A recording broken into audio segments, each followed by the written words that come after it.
It was supposed to be a routine voyage. The MV Ocean Spirit, a mid-sized cargo vessel, was en route from Houston to Veracruz, carrying industrial equipment and general cargo. The crew had been at sea for nearly 2 weeks without incident, until the night Roberto Santos disappeared. Roberto was one of those men people barely noticed until they were gone. He wasn't loud or attention-seeking, but he was dependable. Born in Veracruz, Mexico, he had joined the shipping company 8 years earlier and worked as a steward, responsible for maintaining cleanliness, restocking supplies, and keeping the ship's interior in order. He wasn't family to most of the crew, but he was respected. The night before he vanished, Roberto had been tasked with cleaning the aft passenger lounge, a rarely used room at the rear of the vessel. The captain, Harold Jensen, received an informal complaint from the second officer, Mike Dawson. He said the lounge was filthy, Jensen explained in his report. Dust everywhere, beer cans left out, food crumbs on the floor. Someone complained about it, so I told Roberto to clean it up. Roberto had shrugged off the order. "Si, Capitan. I'll take care of it," he had said softly. But something about his eyes had unsettled Dawson. He didn't look right, Dawson had told the others. Like he was somewhere else. That night, around 9:15 p.m. ship's time, Roberto was last seen entering the aft lounge. The ship's corridor lights flickered briefly, but the cameras covering the hallway were oddly unresponsive for a full 7 minutes. It wasn't until the next morning that anyone seemed to care. At 5:40 a.m., the crew assembled for the morning shift handover. Roberto hadn't reported for duty. Jensen's face tightened.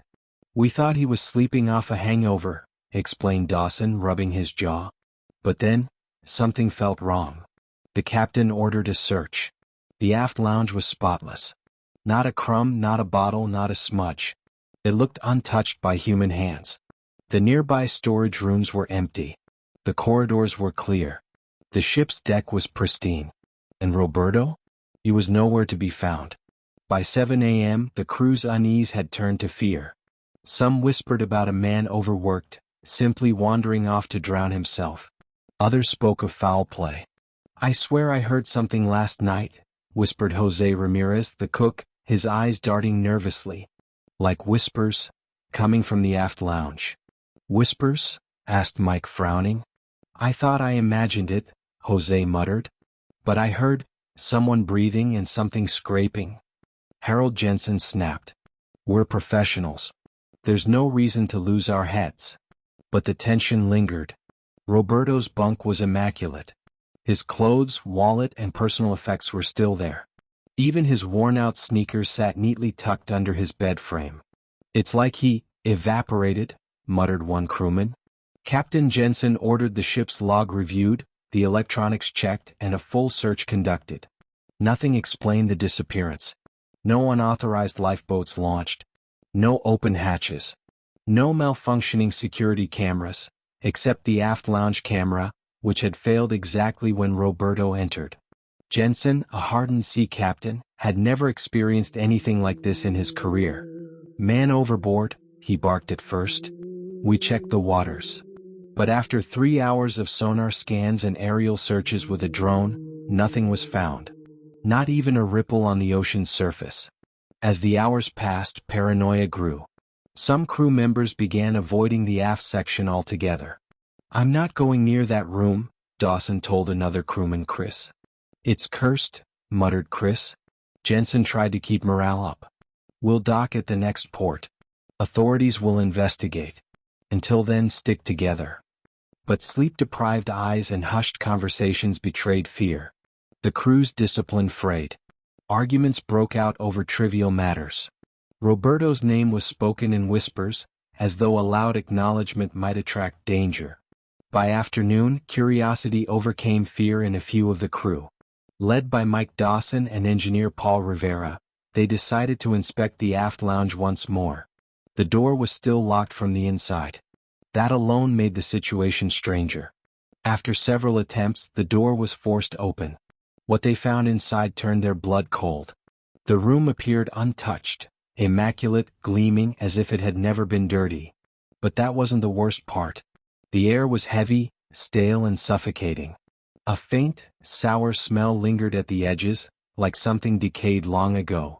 The carpet fibers along the floor's edge were frayed as if something, or someone, had dragged itself along the wall. But there were no fingerprints, no footprints, no signs of entry or exit. Only the air, and the silence. In the ship's lounge was a small maintenance closet. Paul found it by accident while inspecting the ventilation system. Inside, hidden behind a stack of cleaning supplies, was a small leather-bound notebook with Roberto's name embossed on the cover. Hands trembling, Mike opened it. The pages contained messy handwriting in Spanish, interspersed with symbols that none of the crew recognized. What stood out were a few entries translated by Paul, who spoke fluent Spanish. "They don't see me. I clean but it never ends. The air scratches at my skin. Something breathes where nothing should be. I am tired of the whispers. They ask for more. I cannot leave. The room watches me. I feel it. It's waiting." The last entry was unfinished. Upon reading the journal, the crew split between disbelief and dread. Mike whispered. He knew something was wrong. Jose crossed himself. "It's the sea's curse." Paul shook his head. Maybe he suffered a breakdown. But the journal's words painted a haunting picture of something unseen, oppressive, and relentless. That night, none of the crew slept easily. Even Captain Jensen sat awake, pacing the deck. Around 2 a.m., Chris reported hearing footsteps in the corridor. Others heard the soft scraping sounds again. Jose claimed he heard whispers, words that made no sense, but felt like a chorus pleading for entry. Mike and Paul checked the aft lounge once more, but it was sealed. Even the captain admitted he felt something, like pressure in the air, as though the room itself were breathing. 2 days later, the MV Ocean Spirit docked at Veracruz port. Authorities came aboard, combing through the ship's electronics, logs, and crew testimonies. There was no record of Roberto leaving the vessel. No one saw him enter or exit through external doors. The aft lounge's camera was irreparably damaged. The journal was handed over, but experts could not definitively say whether Roberto suffered from stress, psychosis, or something more disturbing. His body was never found. The ship's reputation suffered. Several crew members requested transfers. Some left the sea entirely. Captain Jensen never spoke about the incident publicly, but those close to him said he believed Roberto had been taken by something neither man nor machine could explain. The aft lounge remained closed off, eventually repainted and refurnished, but none of the new staff stayed long. They said it felt wrong. To this day, sailors passing through Veracruz speak quietly of the disappearance of Roberto Santos. They say some rooms on ships are best left untouched. Some places are hungry. And some doors, once closed, never really seal at all. That's the story of a man who simply vanished without a trace, swallowed by silence and fear.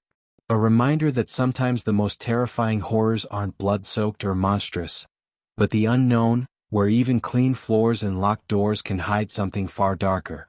That was the chilling story of Roberto Santos, a man who simply vanished into thin air with no footprints, no signs, only silence and something watching from the shadows. What do you think happened to him? Was it a breakdown, or something far more terrifying? Let me know in the comments below, because some mysteries are better left unexplained, or are they?